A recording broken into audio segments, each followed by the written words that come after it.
Shalom à toutes et à tous, nous sommes très heureux de vous retrouver dans Horizon Jeune, votre émission des débats entre jeunes chrétiens sur Lumière du Monde Télévision, le plateau par excellence où nous débattons de plusieurs sujets, des sujets qui vous intéressent, qui nous intéressent aussi, et c'est toujours avec un réel plaisir qu'on vous retrouve encore aujourd'hui. Une nouvelle thématique, le chrétien peut-il avoir un esprit de compétition en dedans et en dehors de l'église? On en parle aujourd'hui avec nos invités, mais bien avant, le pasteur Mathieu Guéhi, pasteur consultant à cette émission que vous appréciez certainement, nous donne son avis sur la question. Shalom pasteur. Shalom Aniel, shalom à tout le monde. Je suis très content d'être encore là pour cette émission qui rassemble les jeunes et autour d'un sujet aussi important, la question donc du chrétien et l'esprit de compétition. Je pense que c'est un sujet qui mérite d'être abordé, c'est un sujet d'actualité. Nous voyons des compétitions dans tous les domaines de la vie de notre monde et même aussi à l'intérieur de l'Église. Alors la grande question c'est, est-ce que la compétition a sa place dans l'Église? Est-ce que le chrétien peut s'adonner à cela? C'est une question donc qui mérite d'être abordée et je pense qu'en le faisant, nous apportons quelque chose de très important à la vie de l'Église et à la vie de la jeunesse. Que Dieu bénisse donc ce moment qu'on a à passer ensemble et que ce soit un moment très enrichissant comme les autres aussi. Shalom et que Dieu nous bénisse. Merci pasteur. Sur ce plateau, 4 invités qui ont répondu amicalement à notre invitation. J'ai à ma gauche Aimé Dulac, il est écrivain, infopreneur. Shalom. Shalom, Aniel Conan. Comment on va? Ça va très bien, merci. Super, en tout cas, merci. Ça va super chez moi. Dieu merci. Merci d'être là pour cette émission. Alors, dites-nous clairement, c'est quoi un infopreneur? Un infopreneur, c'est un entrepreneur du net. Voilà, tout simplement. D'accord. Voilà. Et sur Internet, vous entreprenez. Comme infopreneur, comme entrepreneur informatique. Donc, du coup, c'est infopreneur. Et ça marche bien? Par la grâce de Dieu.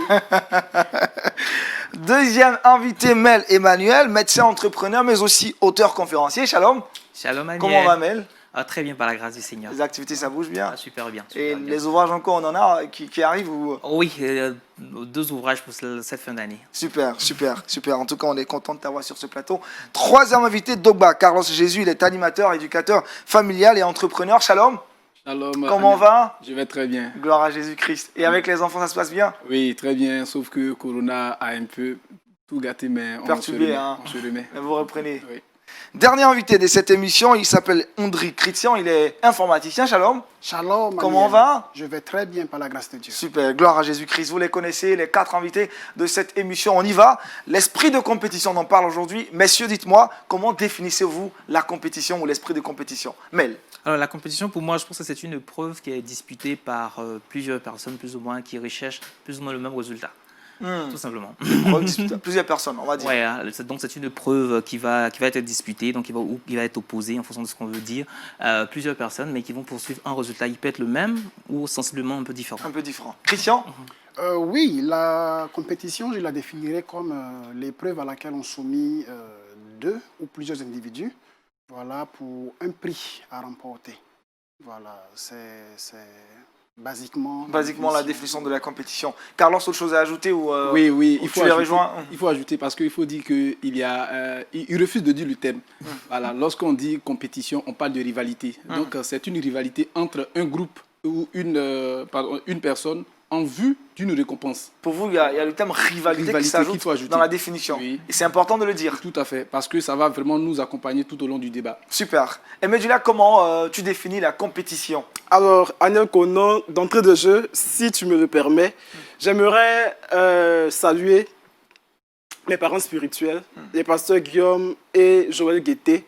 Et pour répondre à ta question, pour moi, la compétition, c'est lorsque une ou plusieurs personnes s'opposent ou rivalisent en vue d'obtenir une seule couronne, non pas couronne, une seule récompense. Ou un prix. D'accord, donc pour vous le thème rivalité, opposition, est important de le relever. Tout à fait. D'accord, alors dites-moi, dans quel but une personne ou plusieurs personnes compétissent? Mel?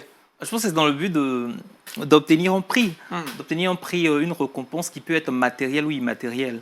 Voilà. Parlant de récompense matérielle, ça peut être une coupe, par exemple dans le sport. Parlant de récompense immatérielle, on peut avoir la satisfaction de soi, dépassement de soi, arriver à être meilleur que ce que j'étais hier. Donc, voici un prix, par exemple, qu'on peut obtenir, mais qui n'est pas peut-être fiduciaire, qui n'est pas matériel, mais qui est quand même un prix aussi. Un prix. Christian, on rejoint Mel. Effectivement, la compétition est motivée par le pouvoir de devenir. Voilà, pouvoir atteindre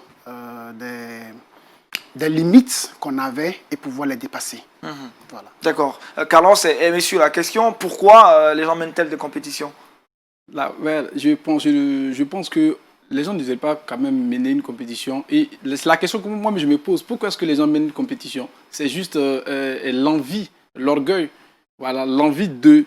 Parce qu'il faudrait qu'on dise que moi aussi, je sais faire telle chose, moi aussi, je peux faire cela.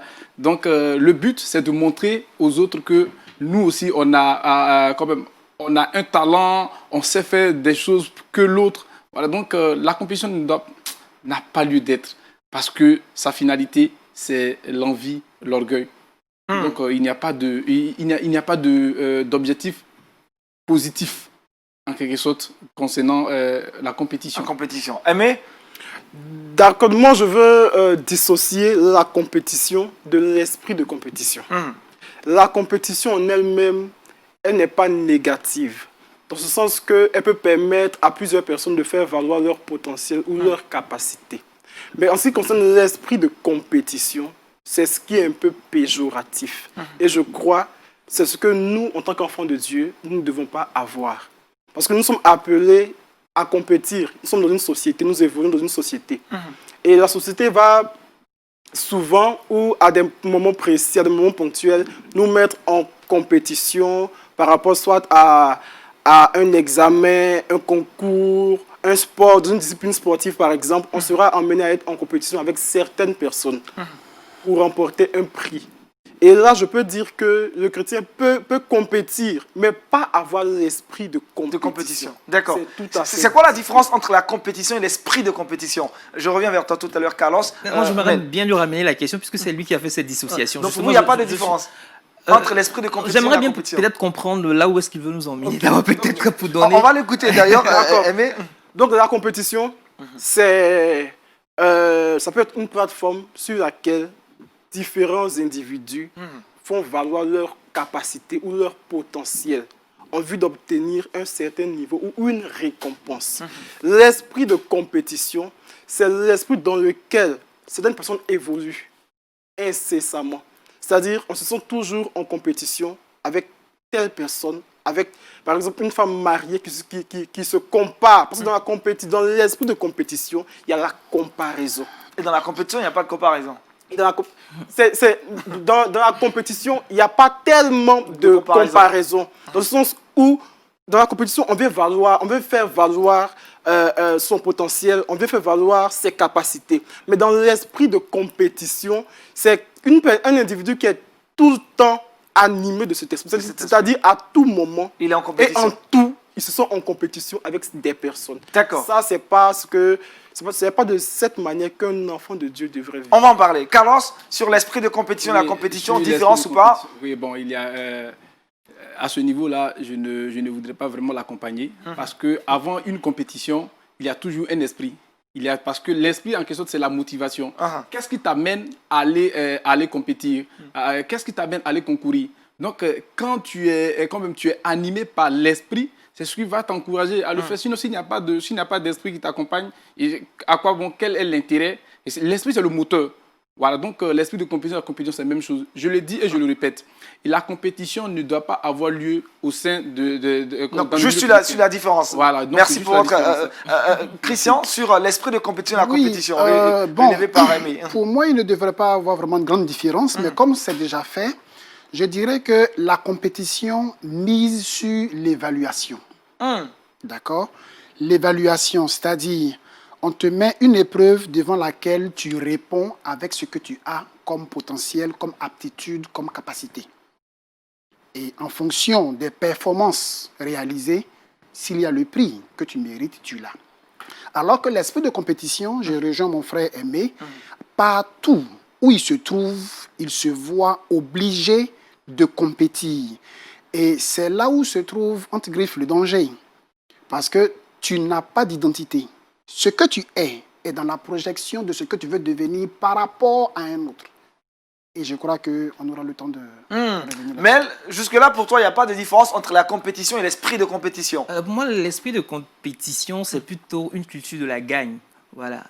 Avoir envie de se surpasser. Pour toi, c'est positif. Absolument, pour moi, c'est positif. Mais je voulais, s'il vous plaît, peut-être qu'on puisse faire une petite nuance. Parce que ici, quand on entend de parler de l'esprit de compétition, je ne voudrais pas, je n'aimerais pas peut-être qu'on puisse se tromper en pensant que, en évoquant le thème esprit ici, nous parlons d'esprit comme une entité qui vient habiter par exemple un corps. C'est très différent. Le seul esprit qui doit habiter le chrétien, c'est l'esprit de Dieu. Voilà. Donc ici, il faut qu'on nuance bien. Quand on parle d'esprit de compétition, on parle de cette culture de la gagne. De la gagne. Et moi, je pense qu'avoir la culture de la gagne, c'est quelque chose de très positif. En tout cas, pour la productivité, pour l'efficacité, que ce soit dans le ministère ou dans notre travail.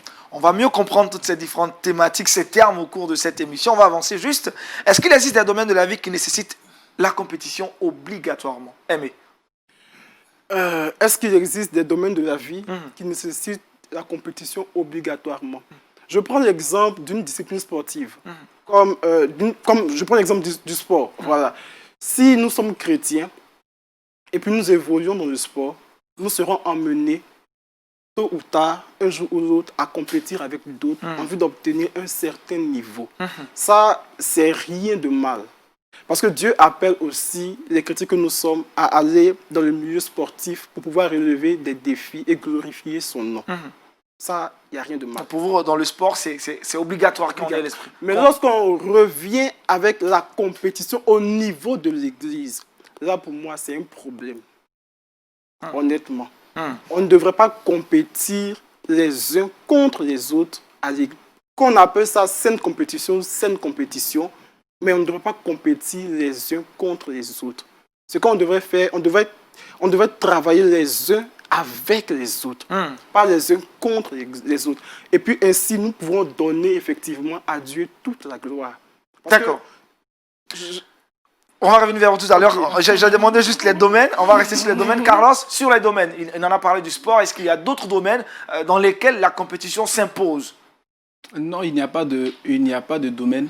Voilà, je pense que la compétition, je parle plutôt de complémentarité et puis de participation, de contribution. Voilà, donc la compétition ne doit pas exister. Je le dis, je le répète, parce que s'il y a compétition, les dés sont déjà pipés et on va fausser le jeu, on va fausser le calcul. La compétition nous invite à un certain nombre de choses. Donc, dans n'importe quel domaine, il ne devrait pas plutôt avoir de compétition. C'est en cela que les hommes, ils ont créé des disciplines pour encourager... Il a pris l'exemple du sport. Tout à fait. Est-ce que c'est méchant de faire de la compétition dans le sport? C'est en cela qu'il y a certains chrétiens qui ne pratiquent pas et qui estiment qu'il y a des chrétiens qui ne doivent pas pratiquer d'autres disciplines sportives, telles que où on parle de compétition. J'ai cru lire dans la Bible, quelque part, où on parlait de la course qui appartient, c'est à la fin de la course que tu peux avoir peut-être une récompense. Mais de quelle course la Bible voulait parler? On parle du travail acharné parce que Dieu a mis en chacun d'entre nous quelque chose de particulier qui se trouve en nous. Donc ce que j'ai, Aniel, vous ne l'avez pas et l'autre n'a pas. Donc ensemble, on le met ensemble. Ce n'est pas pour autant qu'on va se voir dans une compétition. N'importe quelle discipline, on n'a pas à aller à une compétition. Parce que si un chrétien il va dans ce jeu-là, il ne pourra pas s'en sortir. Et aujourd'hui, on est devenu vraiment des brebis. On subit la dictature de ce monde parce que les gens nous ont canalisés. On ne peut plus s'en sortir. Et les chrétiens, je pense qu'on doit quand même sortir de cela. Donc pour toi, il n'y a pas de domaine qui nous impose la compétition par obédience. Mel, à propos, il a pris l'exemple du sport où on doit forcément se mettre dans la compétition. Est-ce qu'il y en a d'autres domaines? Déjà sur le sport. Est-ce que c'est obligé qu'on fasse de la compétition dans le sport? Alors pour moi, il n'y a pas de différence entre un chrétien sportif et un chrétien tout court. On est chrétien tout simplement. Donc ce que je suis à l'église ne doit pas être différent de ce que je suis par exemple en milieu professionnel.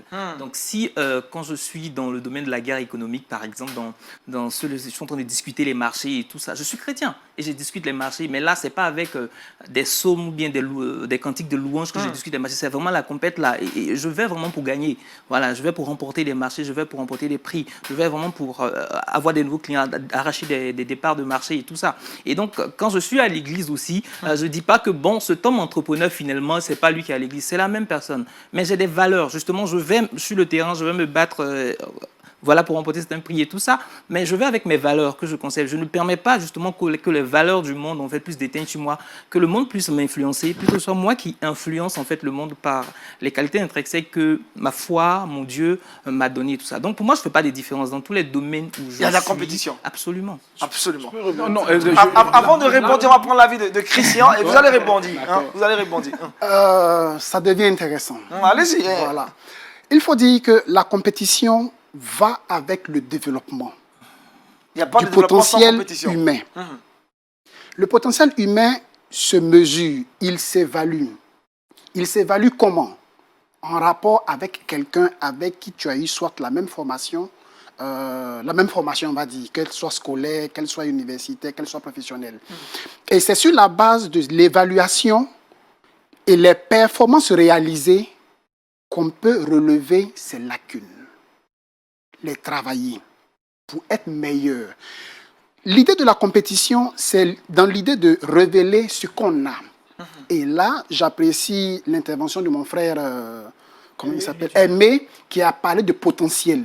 Le potentiel est la graine en soi qui éclot et qui s'épanouit quand il se rend compte que quelqu'un comme lui peut performer de la sorte. Donc la compétition, ça aide à réaliser ce qu'on a, ce qu'on peut faire et ce qu'on peut devenir. Donc pour toi, À dans tous les niveaux, domaines- il peut avoir ce besoin-là d'être évalué constamment. D'accord. Réaction. Maintenant, Aimé. J'aimerais encore rebondir sur ce que mon frère disait. Comme je l'ai précisé, je ne suis pas contre la La compétition. compétition. Je suis contre l'esprit de compétition. Ce qu'il disait dans ce sens où tu as dit c'est l'esprit de la gagne et tout. En fait, Dieu voudrait que nous, ses enfants, nous ayons un esprit conquérant, pas un esprit de compétition. Là, c'est différent. Quand on dit qu'il ne faut pas qu'un chrétien ait un esprit de compétition, on n'est pas en train de dire à un chrétien de tolérer ses échecs ou de ne pas avoir cette envie de gagner. Non, non et non. Et c'est cet esprit que David avait. La Bible dit, lorsqu'on lit 1 Samuel 17, lorsque David partait combattre contre Goliath, lorsque Goliath, la Bible dit que Goliath marchait au devant de David, mais David courait contre Goliath. C'est différent. Goliath marchait, tandis que David courait. David avait un esprit conquérant. Et c'est cet esprit-là que Dieu nous appelle à avoir, pas un esprit de compétition. D'accord. Et- Réaction Carlos. Oui, Après, on aura je l'avis reviens de encore Mel. sur ce qu'il a dit pour dire qu'un chrétien, il doit avoir cet esprit partout en vue de relever des défis pour gagner. Et il peut aller sur un marché où il doit avoir des principes. Mais je voulais dire à mon ami Mel que lorsque vous allez conquérir ou bien aller défendre un marché, il y a des principes. Et le marché respecte un cahier de charge. Donc toi, chrétien, tu ne vas pas pour imposer tes règles. Parce que si ça t'arrange, tu sors. Si ça ne t'arrange pas, donc du moment où comme tu acceptes de participer, ce n'est pas pour dire que non, mais peut-être mes principes, tu sais très bien, tu as bien lu les clauses et tout, et tu engages. Donc la compétition n'a pas lieu d'être. Et voilà, ce que vous dites, pour un chrétien, quand tu dis non, moi j'ai mes principes, pour dire quand j'ai mes principes, je pars avec mes principes, mais si tu dois aller avec tes principes, eux, ils ont dit que pour obtenir le marché, voici ce qu'il faut faire, voici ce qu'il faut faire. Si ça t'arrange, tu pars. Si ça ne t'arrange pas, tu sors. Et c'est comme ça. Donc, avant que toi, tu peux imposer ce que tu veux, toi, tu crées pour toi et les gens vont te suivre. Sinon, si c'est ce qu'eux, ils ont créé, tu marches comme eux. Tu ne marches pas comme eux, tu sors. L'esprit de compétition, ça nous perd. D'accord, on va progresser dans cette émission. Quelles sont les implications qui sont derrière l'esprit de compétition? Comment peut-on reconnaître quelqu'un qui est tout le temps dans l'esprit de compétition? Chrétien. Il faut dire que la compétition excessive, si vous me permettez l'expression, cache deux plaies fondamentales. Et la première, c'est le manque de confiance en soi. Le manque de confiance en soi va faire qu'au lieu de trouver ses repères à l'intérieur, on va plutôt les trouver à l'extérieur et se donner les moyens d'y arriver. Parce qu'on n'a pas cette capacité-là de déceler en nous le potentiel et librement le faire valoir. La seconde plaie que la compétition cache, c'est l'envie. Ne pas pouvoir apprécier à sa juste valeur ce que nous sommes, ce que nous avons, ce avec quoi Dieu nous a bénis, pour convoiter ce qui est à l'extérieur dans les mains de l'autre. Voici ce que je peux relever tout de suite concernant l'esprit de compétition. compétition. Mais comment tu peux tout de suite reconnaître quelqu'un qui est tout le temps dans l'esprit de compétition? Quelqu'un qui est dans l'esprit de compétition, comme mon frère l'a dit, il est animé d'une volonté de compétition excessive. C'est-à-dire que pour lui, il n'y a pas de repos. À tout moment et en tout lieu, il pense que des gens essaient de le défier dans tel ou tel domaine. C'est quelqu'un qui n'est pas en sécurité. Et pour un chrétien, je vais dire que c'est quelqu'un qui ne connaît pas son identité en Christ. Parce que lorsqu'on connaît son identité, on sait qu'on est aimé de Dieu. On sait qu'on est apprécié de Dieu. Et l'amour de Dieu est invariable. L'amour de Dieu est inchangé. L'amour de Dieu est stable. Donc, on n'a pas à compétir avec tel frère ou tel frère. Je peux voir un frère qui excelle dans un domaine, je vais prendre le cas de l'Église, par exemple dans l'évangélisation, tel frère excelle dans l'évangélisation. Je n'ai pas à me comparer à ce frère, non, mais j'ai à m'inspirer de lui. Je peux m'inspirer de lui, je peux apprendre de lui, mais je ne peux pas me comparer à lui. Et ce n'est pas parce que ce frère excelle dans l'évangélisation qu'il est plus aimé de Dieu que moi, non. Dieu nous aime tous de la même manière. Donc chacun d'entre nous devrait être confiant dans ce sens que Dieu l'aime. Et c'est le plus important. Parce que quand on est toujours en compétition, en fait, il y a une insécurité. Vous savez, excusez-moi, mais le monde est influencé par l'esprit de compétition. Parce que les gens du monde font valoir, arrivent à travers les compétitions, ils arrivent à gagner de leur valeur, en fait. Ils se disent que si j'ai pu gagner telle bataille, je sais que j'ai tel niveau, c'est que je suis ceci, c'est que je suis cela. Mais nous, on n'a pas à avoir ça. Non. Dieu nous a vus lorsque nous étions pécheurs. Il nous a aimés. On n'avait rien fait de spécial. Dieu nous a aimés comme ça. Donc, on doit être confiant dans l'amour de Dieu pour nous, en fait. Donc, on n'a pas à se comparer avec quelqu'un d'autre, mais on a à apprendre des autres. Apprendre des autres. Merci. Carlos, sur les signes qui dévoilent et qui révèlent quelqu'un qui est tout le temps dans l'esprit de compétition. Il est stressé, tout le temps stressé. Il est jaloux. Il n'a pas la paix. Yes. Parce qu'une personne qui est animée par l'esprit de compétition, c'est à celui-là les palpitations. Et ça se trouve dans les entreprises partout. Aujourd'hui, quand vous voyez une personne, surtout en Côte d'Ivoire, les lundis par exemple, et les dimanches soirs, la plupart des gens sont stressés. Pourquoi? On est stressé parce qu'on se dit que si je ne fais pas mieux le travail, il y a quelqu'un, on risque de me remplacer et puis mettre une autre personne. Vous voyez sur à quoi la compétition nous conduit? À la mort. Donc, une personne qui est... voici les signes. Il y a la jalousie, le stress et toutes ces choses. Voilà, et la haine. Je suis que Mel n'est pas d'avis avec vous. Pour lui, l'esprit de compétition, c'est la culture de la gagne. Comment on peut reconnaître quelqu'un qui est dans la culture de la gagne alors? Alors, c'est quelqu'un qui vise l'excellence, qui vise le dépassement de soi. Moi, je pense que peut-être qu'on ne comprend pas bien, on n'oriente pas bien, en fait, c'est quoi vraiment la compétition. Si vous me permettez peut-être d'aller à l'origine, voir, en venant sur Terre, nous avons commencé d'avoir une première course, la course du spermatozoïde qui va arriver à féconder l'ovule. C'est ça la compétition déjà? La première. Absolument, puisqu'il y a plus de 300 millions de spermatozoïdes qui sont émis lors d'un rapport sexuel. Il faudrait qu'il y ait un seul spermatozoïde qui arrive à féconder l'ovule. Et sur le cheminement, vous allez voir que les spermatozoïdes vont rencontrer ce qu'on appelle par exemple les cryptes glandulaires, vont rencontrer des milieux acides. Et la compétition entre spermatozoïdes ne se fait pas, c'est pas le spermatozoïde contre le spermatozoïde. Un spermatozoïde ne va pas rencontrer, cogner un autre spermatozoïde et dire allez, toi, reste là, ne me dépasse pas. Non, chacun essaie d'avancer, de dépasser les différents milieux pour arriver à féconder l'ovule. En fait, c'est ça la compétition. La compétition, c'est pas une course que je fais contre mon frère Aimé du Lac, c'est pas une course que je fais contre mon frère Douba. La compétition, c'est une course que je fais contre moi-même, en vue de devenir semblable à Christ. J'aime bien ce que dit l'Ecclésiaste. L'Ecclésiaste, justement, pour poser la question, comme vous il dit dans Ecclésiaste chapitre 4, verset 9, il pose cette question, il dit « Pour qui donc est-ce que je travaille et que je prive mon âme de jouissance ?» Il pose la question, parce que dans Ecclésiaste chapitre 4, si vous lisez à partir du verset 4 jusqu'au verset 9, il expose 4 types de personnes qui travaillent et les motivations de chacun. Et à la fin, au verset 8 ici, il pose la question, mais pour qui est-ce que je travaille? Quelle est la motivation? Si ma motivation est de parler mieux, avec une meilleure diction que Aniel, je me trompe, je me bourre complètement, je passe à côté de la plaque. Parce que finalement, à la fin, l'objectif de ma vie ne serait pas de ressembler à Aniel. L'objectif de ma vie, c'est de ressembler à Christ. Donc, qu'est-ce que je fais aujourd'hui de mieux que ce que j'ai fait hier? Comment je me rapproche de la ressemblance de Christ? Et j'aime ce que Paul dit aux chrétiens de Galate, dans Galates chapitre 4, il dit que chacun examine ses propres œuvres et alors il aura le sujet de se glorifier pour lui seul et non par rapport à autrui. Donc la compétition, c'est pas par rapport à quelqu'un. Ce que tu fais, ça peut m'inspirer, comme a dit mon frère. Ça m'inspire, ouais, mais ok, mais ça s'arrête là.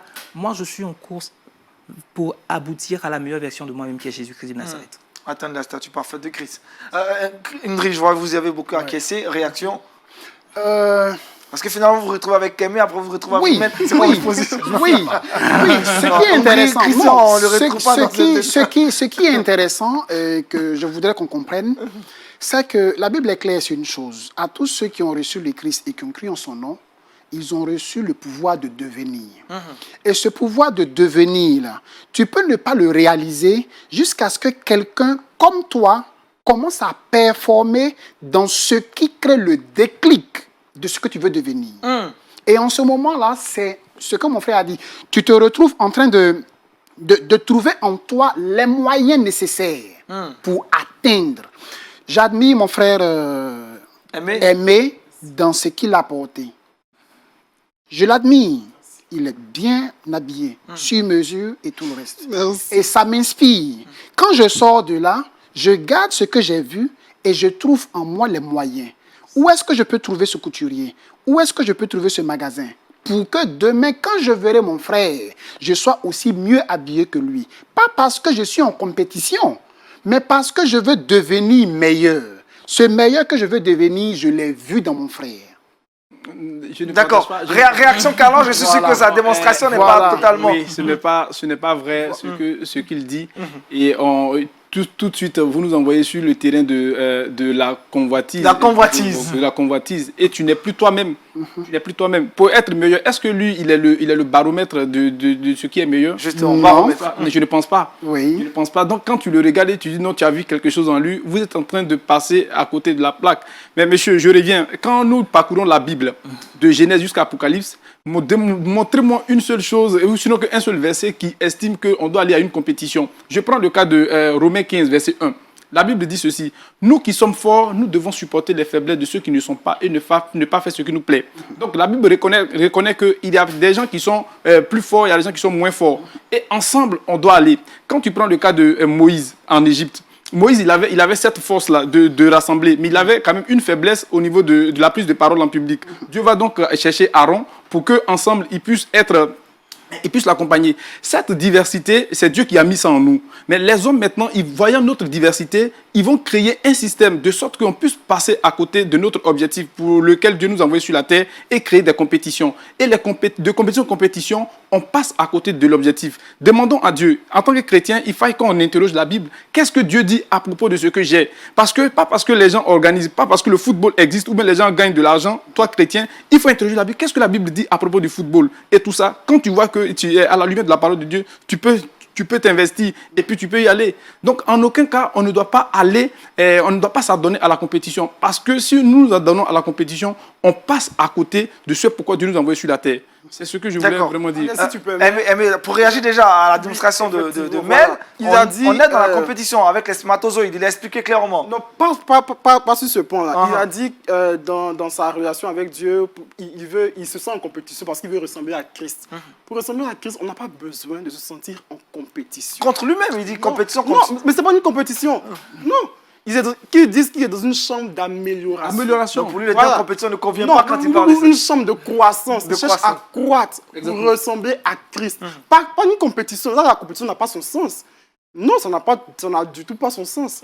Il cherche à croître pour ressembler à Christ. C'est ce que la Bible nous demande de faire. Mais on a défini la compétition. On a dit compétitionner, c'est rivaliser.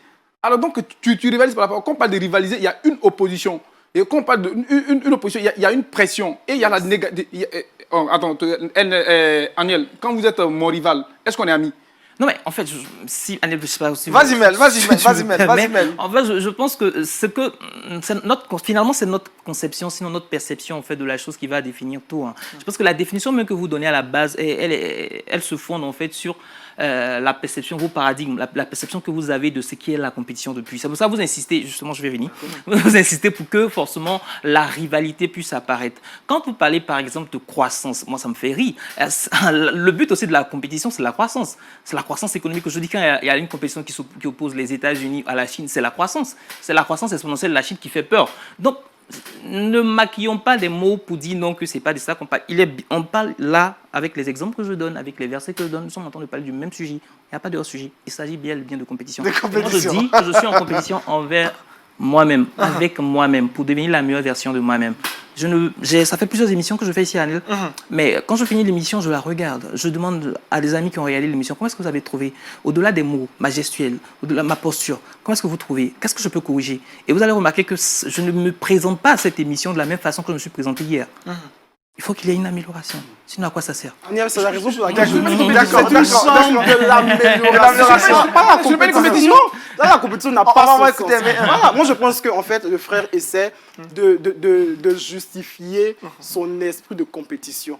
Voilà, parce que si tu essaies d'être meilleur aujourd'hui que tu ne l'étais hier, c'est juste l'amélioration, c'est juste la croissance. Voilà. Et c'est ce que C'est pas la Bible nous compétition. recommande. Moi, je dirais, si on veut se comparer à quelqu'un ou à quelque chose, comparons-nous à la parole. Mais c'est pourquoi je dis que justement, D'accord. la compétition ne doit Forcément pas être ça. forcément Voilà. portée vers quelqu'un d'autre. En fait, c'est être extraverti, en fait. Pourquoi est-ce qu'on veut forcément se comparer à quelqu'un d'autre? Mais tu Je n'as suis pas d'accord fait- avec vous. tu n'as On pas n'a fait la non, guerre on n'a contre pas Il va le finir, faire. il va finir. On n'a pas vraiment à se comparer avec quelqu'un d'autre parce que ça n'a pas de sens, en fait, je veux dire. On n'est pas avec les mêmes capacités, on ne coupe pas dans le même couloir. Vous voyez, c'est comme au sprint ou au marathon, on ne coupe pas dans le même couloir, chacun a son couloir. Tu peux avoir l'impression qu'au départ, en fait, moi, je commence peut-être à 10 mètres derrière toi. Mais au final, en fait, on aura parcouru plus ou moins le même parcours en fonction de notre potentiel, en fonction des talents que nous avons reçus au départ. Donc, ce que fait l'autre, si je veux regarder cela et dire c'est en fonction de cela que moi, je veux me développer et autres, ça se perd. C'est vraiment se perdre, en fait. D'accord, on va progresser dans cette émission en ouvrant ce sujet. Comment le monde aujourd'hui conçoit la compétition? Est-ce que c'est enseigné dans les écoles? La façon de faire aujourd'hui emmène les gens à se mettre dans l'esprit de compétition. Christian. La compétition, elle est dans l'évaluation. Je reviens sur ce terme.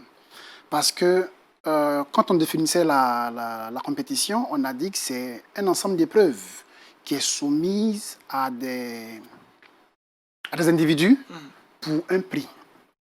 Et dans la formation de base, les enfants sont pris pêle-mêle, ils sont dans une salle de classe, ils ont un maître, ils ont les mêmes cours. Et ils ont les devoirs. Mais les devoirs révèlent des notes différentes. Et c'est à la suite de ces notes différentes-là qu'on relève les lacunes, on fait la correction. Moi, je pense que la compétition va dans le développement. Et ce développement-là révèle ce qu'on a, qu'on peut afficher, qu'on peut donner. Parce qu'on s'est rendu compte que quelqu'un comme nous a pu faire la même chose. Je ne sais pas comment je vais le dire bien. Pouvoir exprimer le potentiel qu'on a, pouvoir le démontrer, pouvoir l'afficher, parce qu'on se rend compte que quelqu'un de la même nature que nous a fait la même chose. Toujours s'inspirer de quelqu'un. Pour vous, c'est ça la compétition en réalité? Bon. Oui, sous un angle. Sinon, dans l'autre, c'est pouvoir se mettre au défi soi-même. D'accord. Dans La question était bien claire. Comment la société aujourd'hui actuelle, pas chrétienne, conçoit la compétition? Est-ce que c'est une culture qui est enseignée dans les écoles? Est-ce que la société actuelle même promeut la compétition? Oui, Carlos, la société, c'est la société même qui a créé la compétition. Donc la société même promeut la compétition. La société valorise la compétition. Et la société valorise à des fins commerciales. Parce que s'il n'y a pas de compétition, les créateurs, il n'y aura pas de vente. S'il n'y a pas de compétition, il n'y aura pas il y a un certain nombre de choses qui vont rentrer, qui vont passer inaperçues. Je prends le cas de 1 Corinthiens 3, verset 6, où l'apôtre Paul, je parle de nous chrétiens, comment est-ce qu'on devrait se comporter vis-à-vis de la compétition auquel le monde nous soumet. L'apôtre Paul a dit que moi, je sème, parce que les gens étaient en train de comparer l'apôtre Paul à Apollos.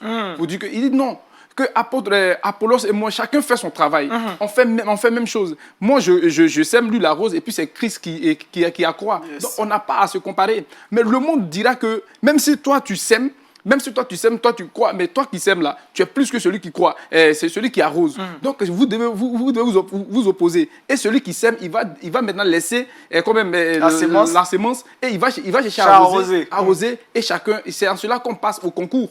Le concours même ne devait pas exister. D'accord, on va en parler de ce sujet. On va parler des concours plus tard. Le monde vraiment nous met dans une fausse position. D'accord. Mais sur la question, qu'est-ce que le monde fait aujourd'hui de la compétition? Aujourd'hui, en fait, pas aujourd'hui, mais depuis toujours, le monde met les êtres humains que nous sommes en compétition les uns contre les autres. Parce que, comme je l'ai dit précédemment, c'est dans la compétition que les gens du monde arrivent à réaliser leur valeur. Leur valeur. Donc, notre valeur n'est pas de ce que nous faisons, nous qui sommes enfants de Dieu. Notre valeur est dans ce que nous sommes en Christ. Ça, c'est différent. Donc, en tant que chrétien, en fait, nous, on doit refuser l'esprit de compétition. Vous savez, Dieu nous a créés tous à son image et selon sa ressemblance, comme nous dit la parole de Dieu. Mais en nous, on n'a pas tous les mêmes dons. On n'a pas tous le même appel. On n'a pas tous les mêmes talents. Donc, si Aniel est en train d'exceller dans le domaine audiovisuel, moi, je peux rendre grâce à Dieu pour sa vie, mais je ne vais pas me comparer à lui. Est-ce que c'est là que Dieu m'a appelé? Si on me mettait à la place d'Aniel, est-ce que je pourrais exceller aussi bien qu'il le fait? Je n'ai pas à me comparer de lui, à lui, mais j'ai à l'apprécier.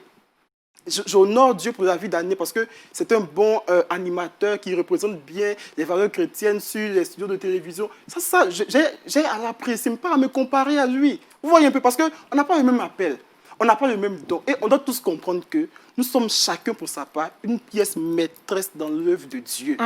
Voilà, chacun est important dans le plan de Dieu. Et c'est pas ce que le monde remet en avant. Non. Le monde, il faut vraiment... Voilà, le monde, c'est une confrontation.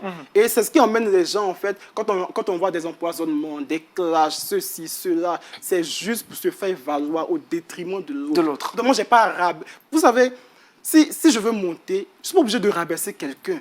Je peux monter juste en travaillant. C'est ce que Dieu nous appelle à faire, à travailler, à monter et à tirer les autres, mais pas à les oppresser. Oh, le monde nous dit il faut l'oppresser pour que Voilà. D'accord, on va écouter l'avis de Mel.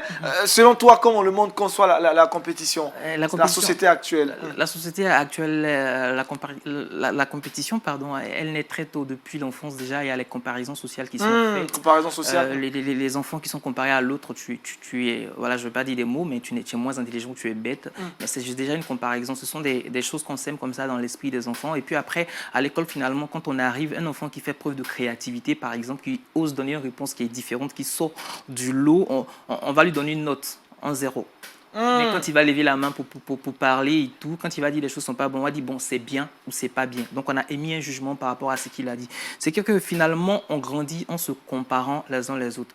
Donc cette façon justement de conditionner les personnes en fait à la comparaison, à la confrontation, ce n'est pas la bonne façon. Ce n'est pas la bonne façon. Je pense que l'école, l'enseignement, je ne suis pas expert.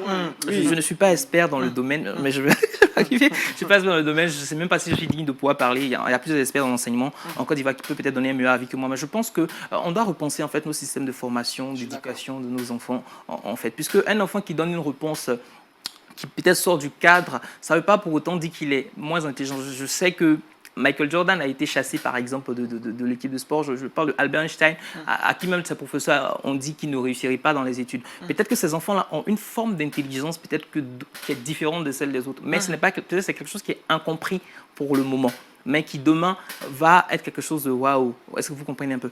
Donc, il faudrait qu'on repense justement notre façon d'éduquer, d'accompagner nos enfants. Il ne faudrait pas que la notation qu'on donne soit justement par rapport à. Les baromètres, ça doit vraiment être revenu par rapport à soi-même. Voici les rendements que tu as eu le trimestre dernier. Comment est-ce que tu peux faire justement pour améliorer ton rendement? Ça, je pense que c'est plutôt vers cela qu'on doit orienter nos systèmes de notation. Voilà. Est-ce qu'il peut y avoir compétition sans comparaison? Non, Fini. Il ne peut pas avoir de compétition sans comparaison. Je vous explique pourquoi. Parce que même déjà, comme le monde conçoit la compétition aujourd'hui, c'est une compétition qui oppose des personnes, des groupes, des organisations.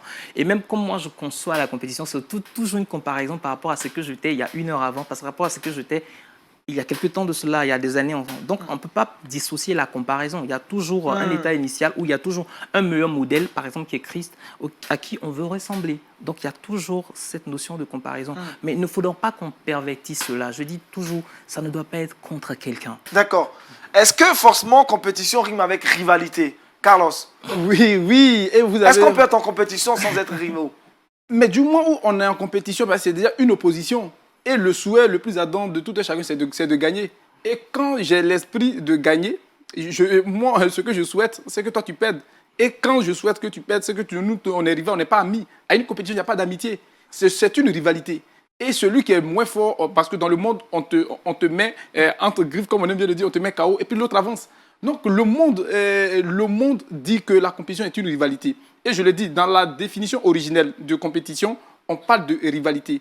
Donc si on veut dissocier la compétition de rivalité, on a gavaudé le terme et puis on passe à autre chose. Donc la compétition rime avec rivalité. Avec rivalité. Aimé sur la question. Je suis d'avis avec lui. La compétition rime avec rivalité. On ne peut pas dire qu'on est une sorte de compétition sans dire que nous ne sommes pas dans la rivalité. Non. La compétition et la rivalité vont de pair. Je veux lire un passage, si tu le permets. Vas-y. Dans 1 Samuel 18, à partir du verset 5. David allait et réussissait partout où Samuel l'envoyait. Il fut mis par Saül, il fut mis par Saül à la tête des gens de guerre. Il plaisait à tout le peuple, même aux serviteurs de Saül. Et puis, dans la suite, vous allez voir quelque chose. Il y a David qui est au service de Saül.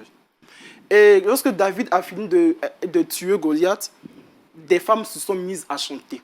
Elles ont dit, David a tué 1000. David a tué 10 000, Samuel a tué 1000. Mais la Bible dit, lorsqu'on lit le texte, que c'est à partir de là que Saül a eu dans son cœur pour projet de tuer David.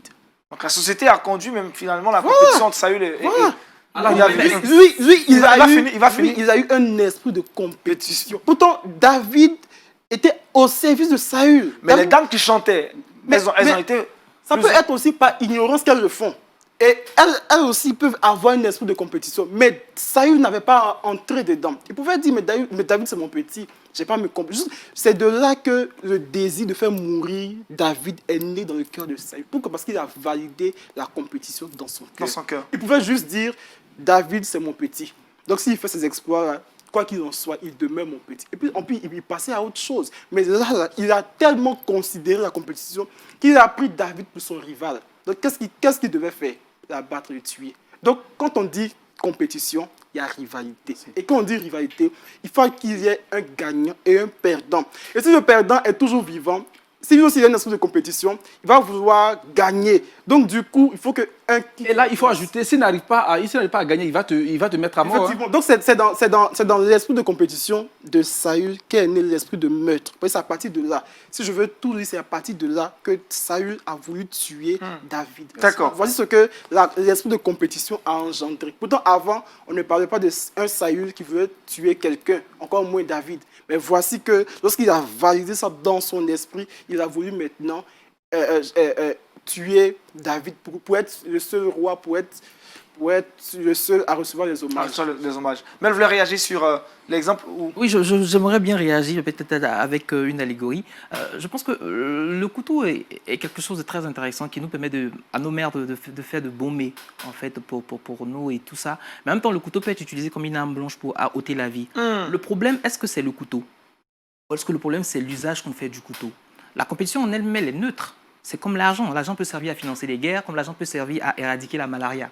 Donc c'est neutre. Mais justement, c'est ce que l'on fait. J'aime bien l'exemple qu'il prend. Lorsque Saül voit les femmes chanter des louanges à la gloire de David et qui se prend de jalousie et qui veut en finir avec la vie. Le problème, est-ce que c'est David? Le problème, est-ce que David n'avait pas vraiment vaincu Goliath? Est-ce que David n'avait pas vraiment fait du bien au peuple? Est-ce qu'il ne s'était pas bien d'honorer David pour le bien qu'il a fait, la délivrance qu'il a donnée à Israël? Donc, si Saül n'a pas suffisamment de maturité pour comprendre que, écoute, ce qu'il a fait, c'est pour la gloire de Dieu, qu'on donne toujours la gloire à Dieu, que je ne dois pas me comparer à quelqu'un. Le problème, ce n'est pas David. Le problème, ce n'est pas la compétition. Le problème, c'est l'immaturité de Saül. Et c'est cette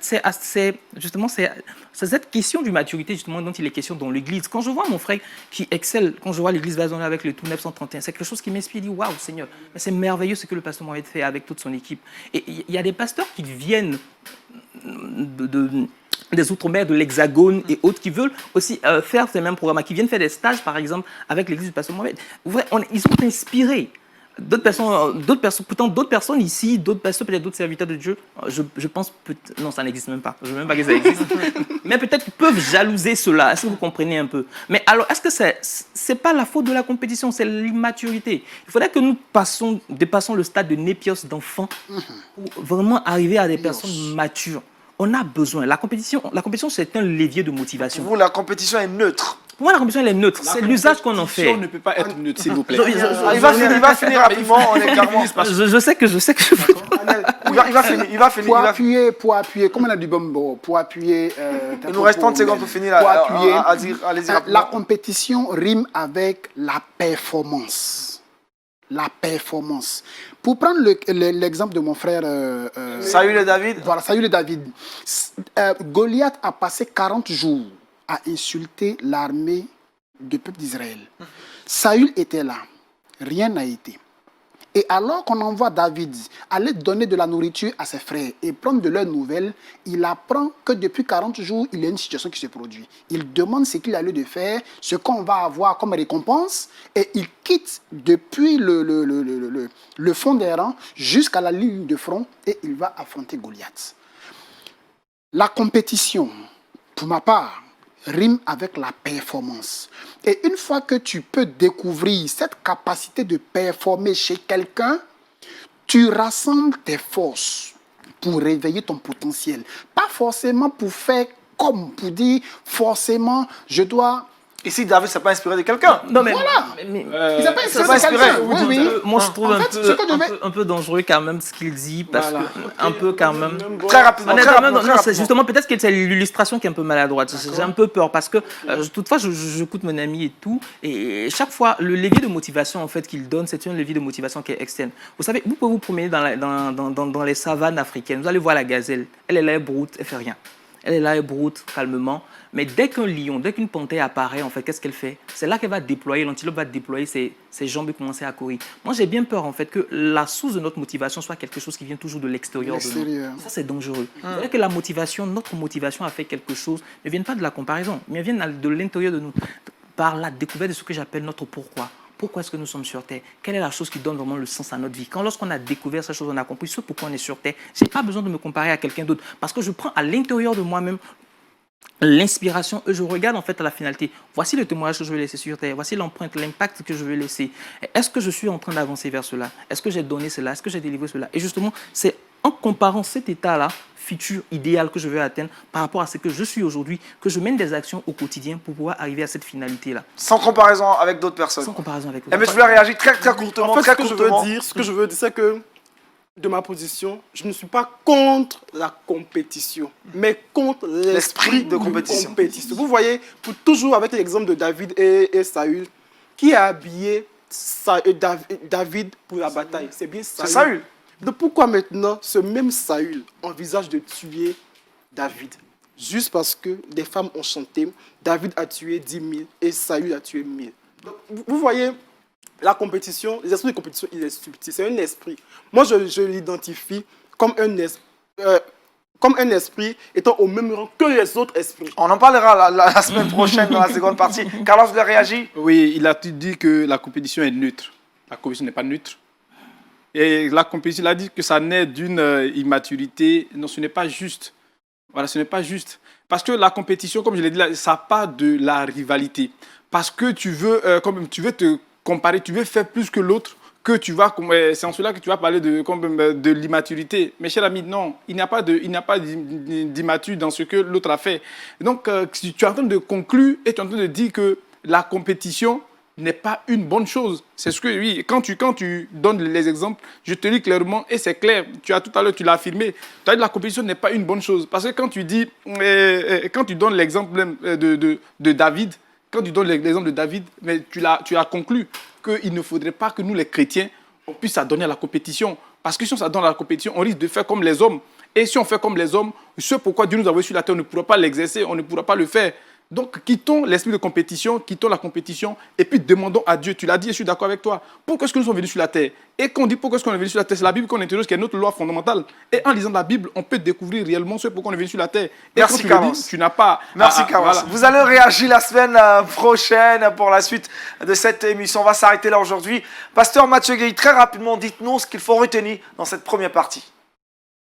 Merci Aniel, merci à tous nos frères qui ont contribué richement à ce débat. Hein. Ça, c'était formidable. Qu'est-ce qu'on peut retenir? Je pense que je ne dirai pas beaucoup plus que ce qu'ils ont dit. Ce que j'ai vu simplement dans dans leurs interventions, j'ai vu que les uns et les autres étaient focalisés sur quelque chose, un aspect bien précis. La compétition, bien entendu, a un aspect positif, il y a des aspects positifs, mais aussi il y a des aspects négatifs.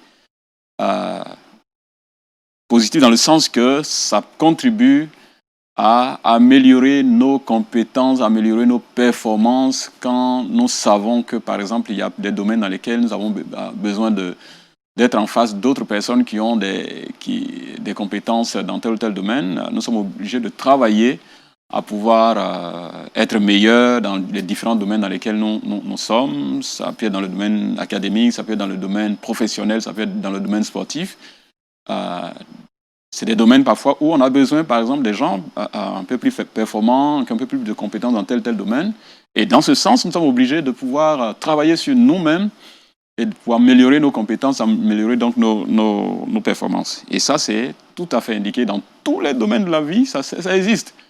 Où on a besoin d'aller de l'avant, je pense que ça, c'est pas négatif de travailler à cela. Par exemple, dans le cadre de la sélection, vous êtes chef d'entreprise, vous avez besoin, par exemple, de quelqu'un à tel poste, vous avez 20 personnes, 30 personnes qui postulent, vous êtes obligé d'engager c'est une sorte de compétition en réalité qu'on engage pour sélectionner la meilleure parmi toutes ces personnes.